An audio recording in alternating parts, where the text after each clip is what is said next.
Um, um, um, um, Hey everybody. Yeah, so that's our topic for today.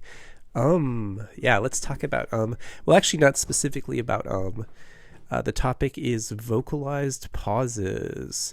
And, is one of many vocalized pauses. Some people call it verbal clutter. It's all those things that we say sometimes in speeches that we kind of say too often, I guess. Things like, you know what I'm saying? That's what I'm talking about. You know, in terms of it, like, and even some people say, yeah, too much. Yeah, yeah, yeah.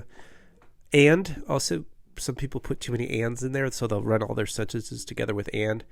And it's basically a time in the speech where there's supposed to be silence or the next part of the speech, but instead people are putting an or an ah in there. Well, first off about this, I want to say that it's okay to have vocalized pauses in your speeches. So it's totally normal to have a few ums and ahs and whatnot and okay and things like that extra in your speeches. The problem is really the amount of them. So people have so many of them sometimes. So an occasional I mean, even if you watch a really great speaker like Barack Obama, he'll have a vocalized pause in there.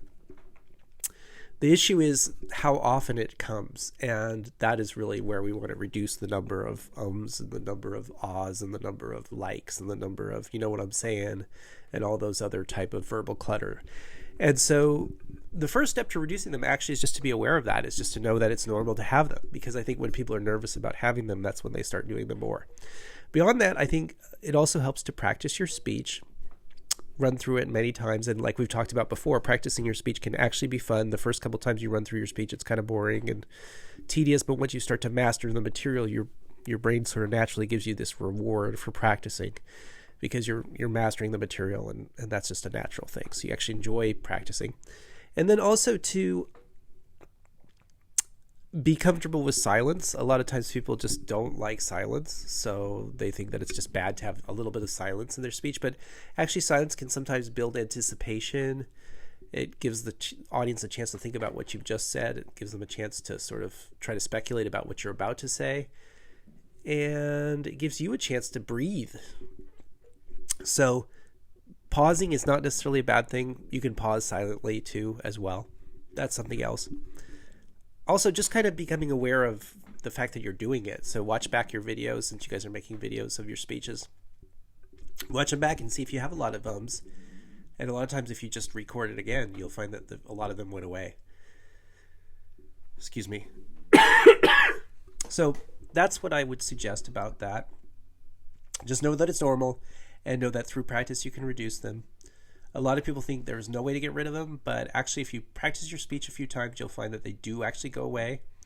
Slow down a little bit, because sometimes people are just rushing through their speech and then they want to fill every single second with sound, and so that's another thing you can do. And have fun with it. I think you'll find you can reduce your ums considerably just through using those techniques. And let me know if you have any questions, but don't feel bad. Don't beat yourself up if you have a few ums in your speech, though. That's the main thing. Just be okay with that, but try to reduce them overall. The overall reduction is really the key there. All right, have fun. Thanks. Bye-bye.